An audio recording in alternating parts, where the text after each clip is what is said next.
Hi. Last year I made a $1,000 bet with my younger cousin.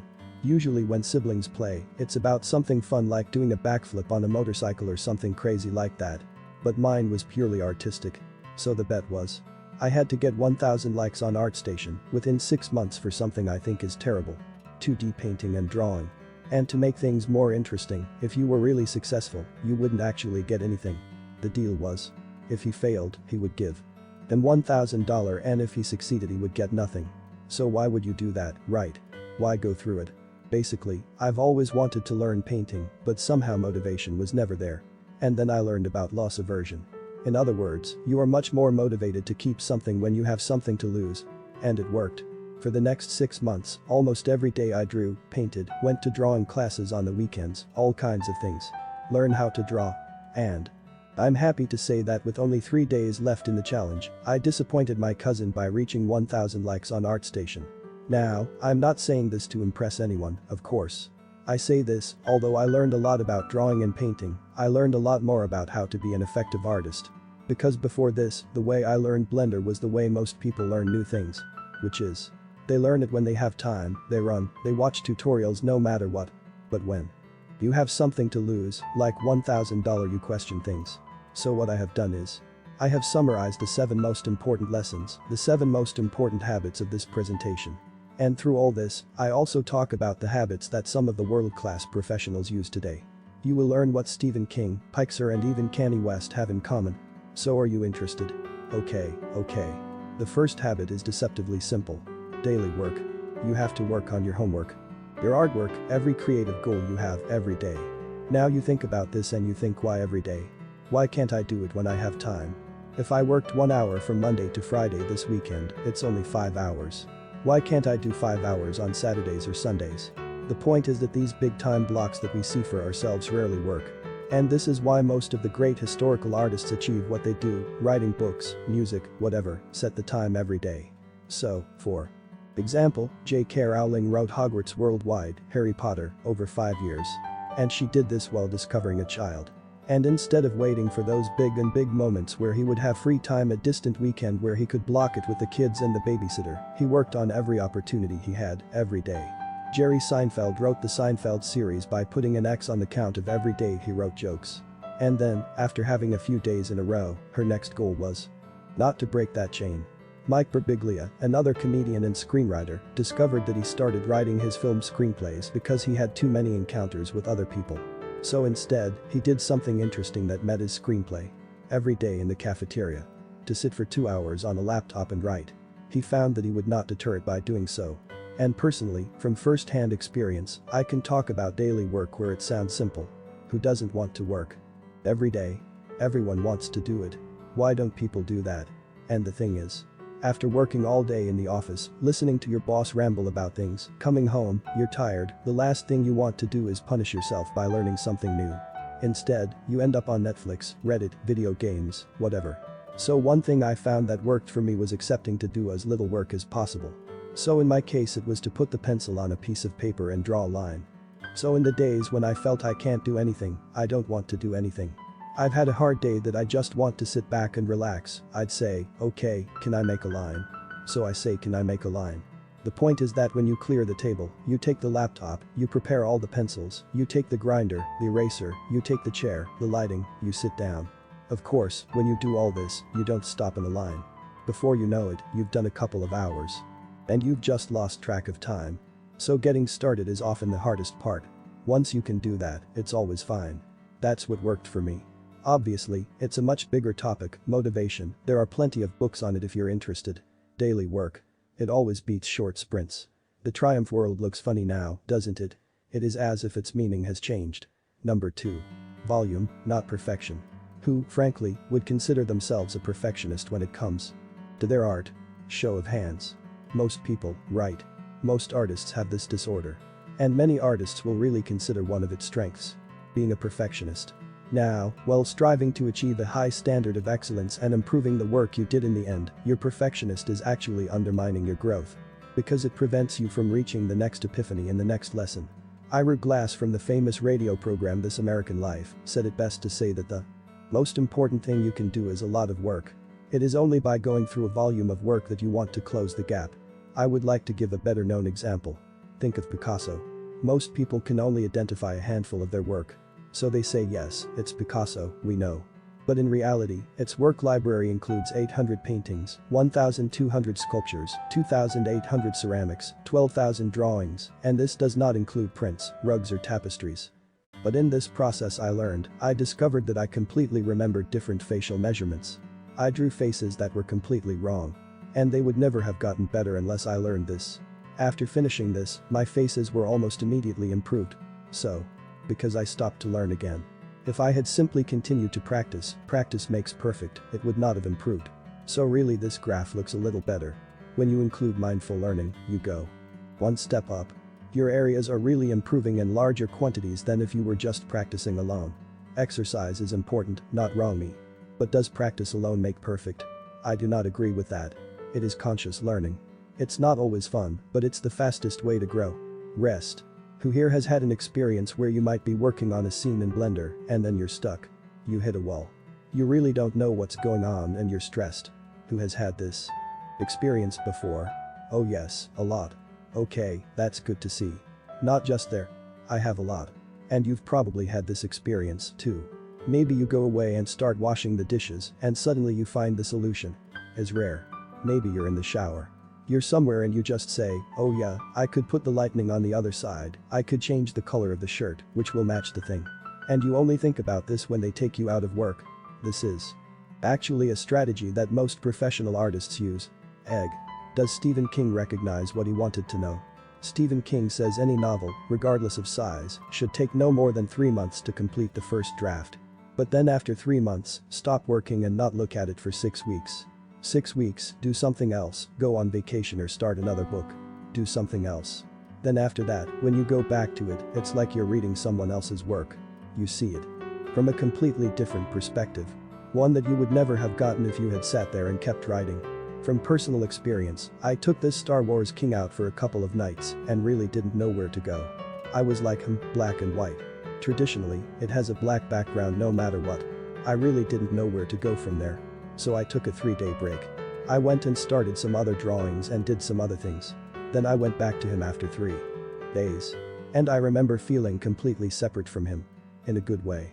I could work on it like I was no longer inside. As if I could experiment with it. So I remember seeing a brush I had never seen before in Photoshop and I just drew on it. And I was like, ooh oh, that was interesting. And then in about 15 minutes I had this interesting effect. This kind of power, a kind of strange aura about it.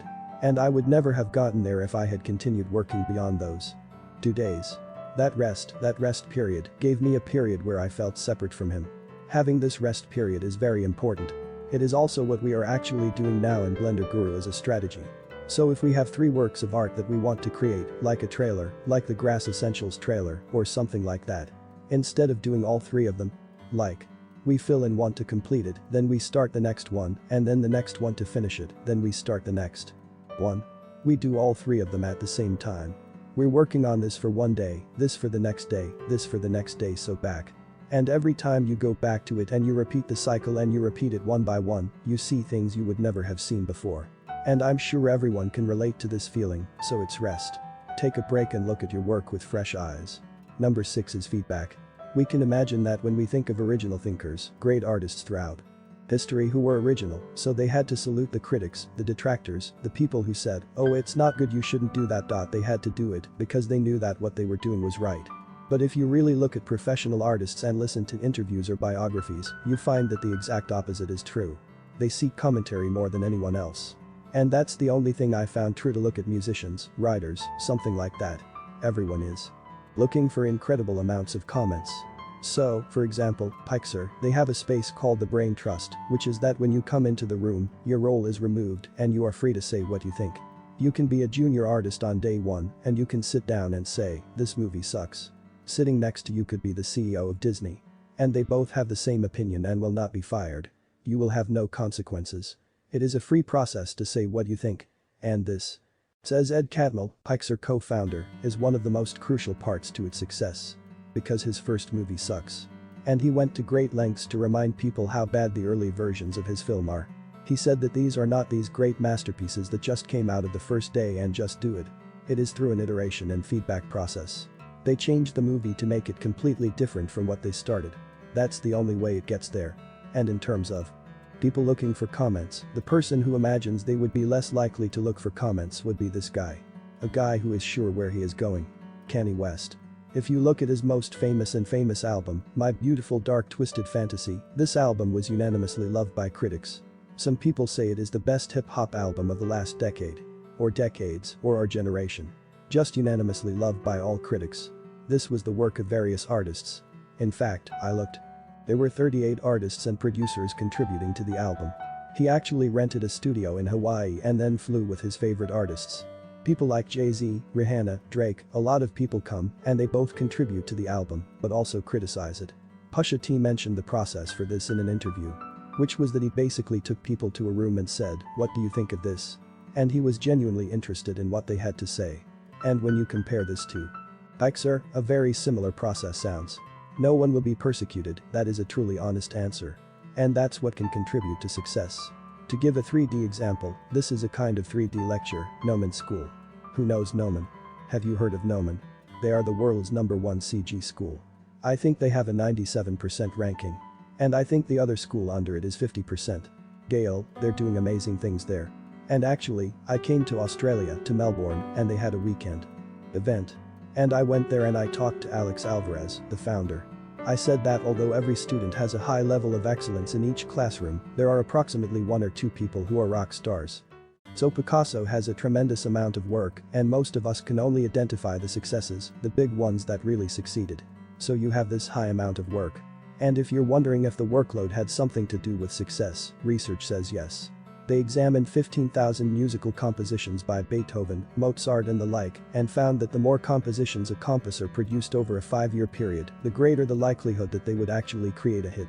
So volume is very important. Speaking from a personal point of view, I discovered that when I created these works in 2D, the scene of perfectionism. The last moment when you've done most of the work, but you adjust it, really gets closer and gets the fine details in the shadows and lightning, all these kinds of things, are very time-consuming. One interesting thing is that you don't really learn much in the last bit. Most learning comes in things ahead of him. When you lower the big figures, you get the face anatomy, all that. That's what you learn the most. It's easy in the end. He refers to the side of things, coming close and just painting on it. And that is what is very time-consuming. My point is that if you are a perfectionist, you can't get to the next lesson, get to the next big epiphany. Volume, not perfection. Go on with your next job. That's number 2. Number 3. Steal. Right. It is common to look at the work of our idols and simply assume that they are born to do what they do. That Rembrandt, the first time he started painting, he just had this idea of how to paint light and shade. Or that Quentin Tarantino was born to make these stories fun and interesting. But that's not how the human brain works. It is always based on the previous ideas. Our idols, the things we look at and say they are so original. How do they do it? They built on things from their idols, things they loved. And that is why, if you look through history, you will find that most great artists recommend stealing. David Bowie says, "The only art I want to study is something I can steal." Steve Jobs openly admitted in an interview that they are not ashamed to steal their good ideas. And you have Banksy stealing Pablo Picasso's theft quote, "Bad artists imitate, great artists steal." So I love it. So if you're curious, why do all these people suggest stealing? Stealing is immoral. That's what we grew up with. It's wrong. Well, there is a difference between good stealing and bad stealing. And this is described in the book Steal as an Artist. There is a list there, but the one that really stands out for me, the most important one, is the third one from above. Stealing from many versus stealing from a person, and it's called plagiarism. If you have someone you're influenced by, they'll all say you're next. One thing I would recommend is find your idols. Find things you really love right now. And it's very easy to do with today's internet world. You can go to ArtStation and find things you love. So this is what I did. At the beginning of my challenge, I started an Evernote file and went to ArtStation and just copied and pasted the stuff you love and put it into a file. Don't think too much about it, don't be discriminated against. I didn't even quote the authors. I don't know who some of these people are. I just copied and pasted it. And this served as a reference and inspiration in the future. So when I grimaced and something wasn't right in my eyes, I just opened this up, went to all these different ones, and I said, "Oh, that's how they did it, that's how they did it." And looking at the really dark days when I wasn't really motivated to work, this also serves as inspiration. Because a penny and it reminds you what started you. Stuff I know you love, really. Without thinking about traditional painters or the things you really love. It is stealing. Find your idols and steal from them. Number 4, conscious learning. So show hands that you've heard that practice makes perfect.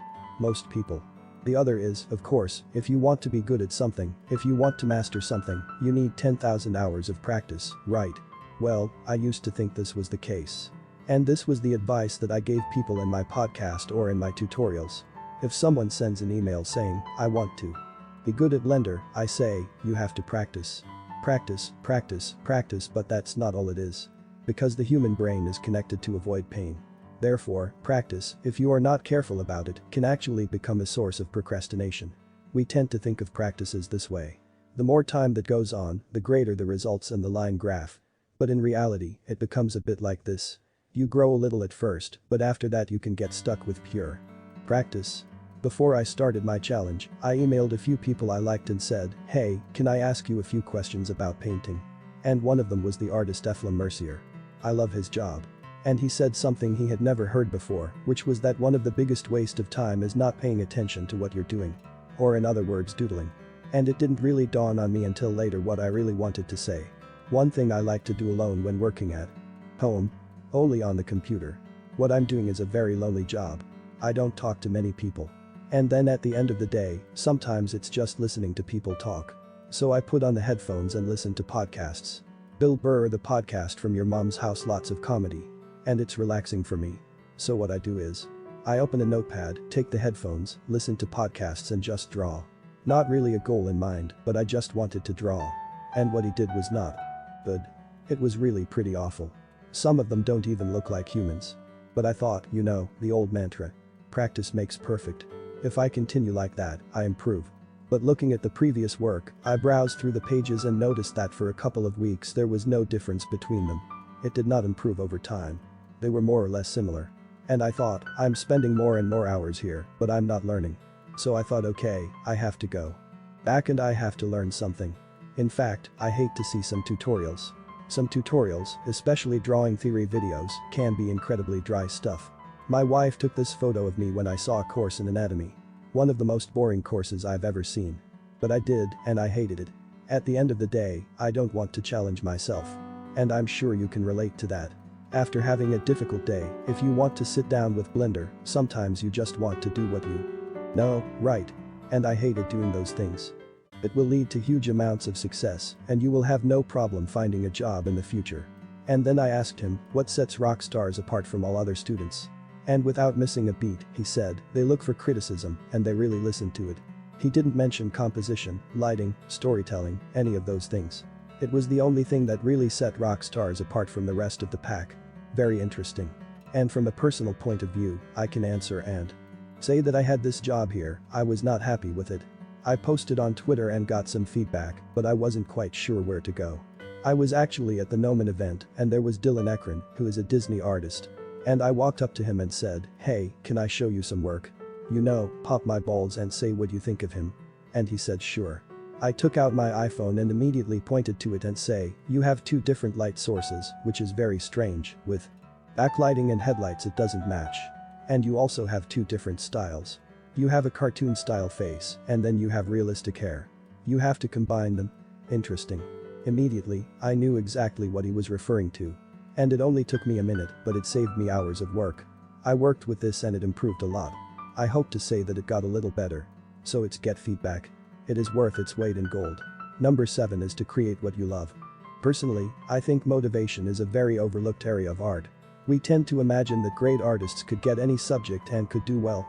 That's what we imagine. But really, if you look at the work of the great artists and musicians today, it's something they are personally interested in. Christopher Nolan makes films about things that really interest him. About state of mind and getting caught up in science fiction stuff and elements. He is really interested in these things. And build these stories and these worlds that have depths that are often not found in some similar movies. Elon Musk. He is not an artist, but he has some success. His 3 companies, SpaceX, Tesla, SolarCity, created these companies because he has an interest in humanity and in seeing it succeed. So this is a personal and inherent motivation. And that's something you're interested in. I'm sure if he started a bakery, I'm sure it would suck. He's not a genius, he's a genius. But the Midas touch, that thing from the myth, I think they're really themes that a particular artist is interested in. To give a more artistic example, Brian Eno is a great artist, he creates this ambient music, he said that he got into it because he was interested in listening to music that he wanted to hear. And it really shows through his music. And from a personal story, I remember that when I made some drawings, I posted them on Twitter and Facebook. These little sketches and stuff. And very soon, after a few months, people said, then you just have to draw pretty girls. And I was like, oh, it affected me. I'm like, oh no, I'm going to be one of those guys who just draws cute girls. And it was told to me by family members. People online, people on Instagram, why are you only drawing girls? And I thought, I have to balance that, I have to start drawing some guys. So I started drawing some guys. It just didn't work. My heart wasn't in it. Hector Salamanca, I love this series. But he just wasn't interested in it. And it took effort to make something look good, you need the inherent motivation. My heart just wasn't there. And I remember there was one that was around the time Mythbusters reached its decade of being on the air or something. And I really don't see Mythbusters. I know it's a great show and science. All these things, but I did not like it. But I thought everyone would like it if he probably drew a good picture of the two boys on it. It really didn't work. And I understand, my heart wasn't in it. It's a great show, but I just can't see it. After a time with these unsuccessful attempts, I spent time. I have 6 months to complete this, I wasted time, and then I had this epiphany. Who gives a shit what people think? So what? So I went back and started doing the things I really loved. I honestly think girls are a much more attractive subject than most guys. That's what I think. And there is enough bureaucracy in life. The government tells you what you can do. Your boss tells you what you can work on. Art is one of the few fields where you can do what really interests you. And I personally think that when you start letting other people blend in and tell you what you should and shouldn't do, I think that's a big mistake. Then create what you love. You will do a better job honestly and stay motivated for a long time. That's the summary. Daily work, put in work every day. Focus on creating habits. Very important. Don't be a perfectionist, even if you think that's a good thing, it's generally not. Find your idols, steal from them.